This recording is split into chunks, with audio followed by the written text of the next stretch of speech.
Hi everybody. I'd like to talk about something a little different today. I'd like to talk about language learning, and music.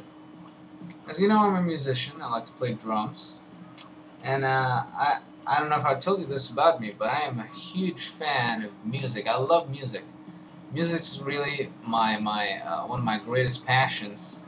I'm really kind of a I'm really the kind of person that you know, some people fall in love through their eyes. I fall in love through my ears. I love music. I love radio. I love the sound of foreign languages. And well, there's one thing that puts music and languages together, and that of course is music with lyrics in it. But especially, well, let me rewind a bit. Some of you know Amir. Amir is a guy from a young man from Kazakhstan who has a video up on YouTube where he speaks a number of foreign languages, European languages, including his native Russian, but also Spanish, Portuguese, Italian, French, German, and English, I believe.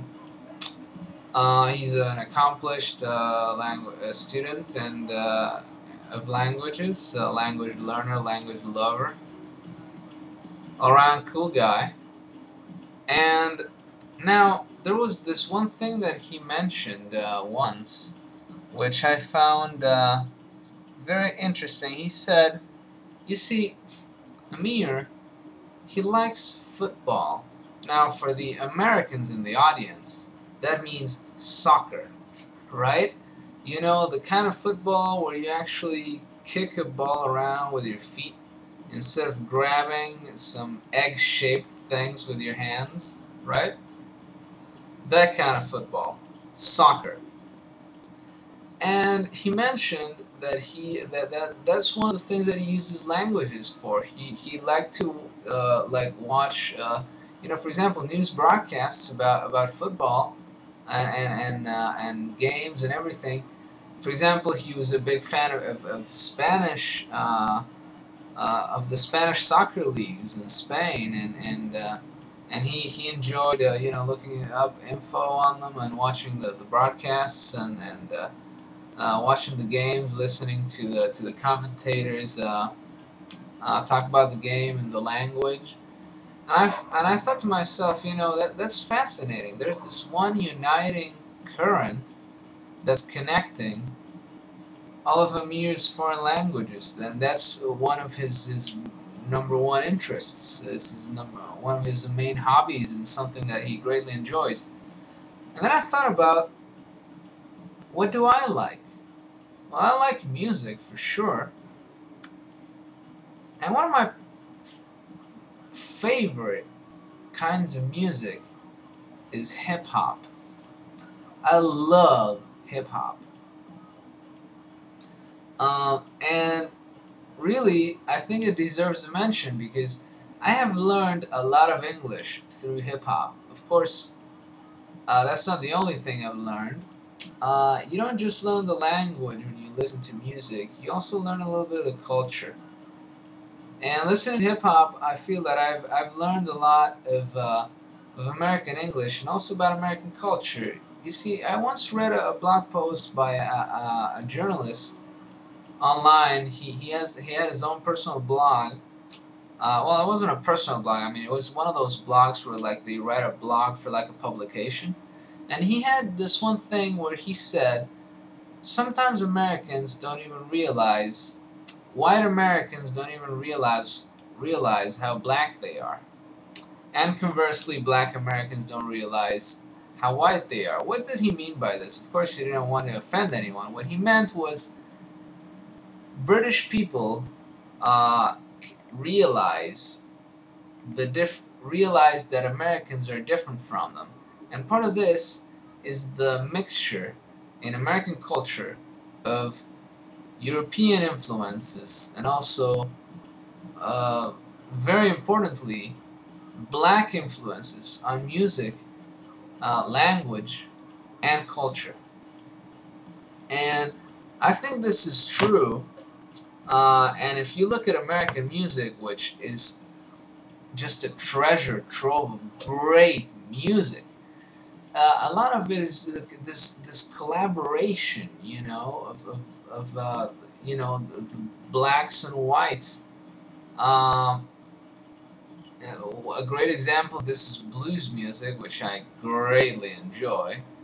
Which, well, I mean, there are some great blues musicians who are black, some great blues musicians who are white. Um, and hip hop, you know, hip hop started out being a black thing, and well, sorry, West Coasters, but according to my sources, if I correct me if I'm wrong, hip hop actually started in New York City, with such names as Africa Bambaataa and what's the other guy's name? Oh, I'm awful. My hip hop history is going to hell. But there was this one other guy, and people can never like figure out who started it. If it was Africa Bambaataa or this other guy, you know, basically hip hop started out uh, as a just people acting as an MC, master of ceremonies, in music clubs, and basically singing over the song, just talking over the song. It wasn't really singing. It was something a little different. It was between poetry, between singing. It's like the improvisational kind of thing. And just, well, hip hop is a beautiful art form. It's absolutely amazing. That little thing, that little drone you're hearing in the background, that's Italian rap. And this is in a way my unifying thread, hip hop. I love hip hop. Hip hop is great to learn colloquial language. Hip hop is great to learn expressions. Hip hop is great to learn slang. Hip hop is great to learn about the culture. Hip hop is very catchy. It's a great beat. And hip hop is actually said. It's not sung. And I think that because of this, it's closer to actual spoken language. If you like hip hop, don't neglect hip hop as a way to learn your target language. I have learned a few just cool Italian phrases. I've improved my listening comprehension, and through music, music is catchy and music sticks to your brain. That's a good way to remember, and it's also a great way to gauge your process, your progress, because when I started listening to this song by Frankie Hi-NRG MC from Italy, I only understood a little. Now I understand a lot. Thanks to hip-hop, I've discovered that Polish is amazing for hip-hop, Russian is amazing for hip-hop. I love hip-hop in foreign languages. I just love a good beat and a great rhyme, and I will be sharing with you on the video description a lot of names. If you like foreign languages, you like hip hop, hey, mix it up, right? You never know what you're gonna learn. Anyway, I'm not about to freestyle. That's about it. It's a bit of a wrangling video, but I just, you know, don't neglect hip hop as a learning tool. Alright guys, catch you later.